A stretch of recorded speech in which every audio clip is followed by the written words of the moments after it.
dato curioso, España es el principal productor de miel de Europa. ¿Qué ocurre? Que casi toda la miel de España se va a los Países Bajos, Bélgica, Francia, etcétera. Y luego a la misma vez España es el principal importador de miel de China y de Turquía.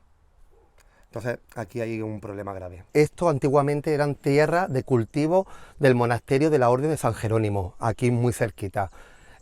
Cultivaban aquí sobre todo viñas, tenían por esto también todos estos bancales de piedra seca que son patrimonio de la humanidad, y hemos hecho el proyecto de Miel Mongo con unas 20 colmenas que tenemos actualmente. Vamos a ir ampliando poco a poco, y luego sobre todo estamos en un enclave privilegiado por toda la biodiversidad del Mongo, que es la montaña con más biodiversidad de Europa.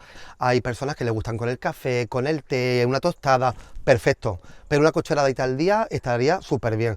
Luego también, por ejemplo, para maridajes, una salsa con miel y mostaza, o en cocina, que hay millones de recetas, se puede utilizar para de mil formas, de mil maneras.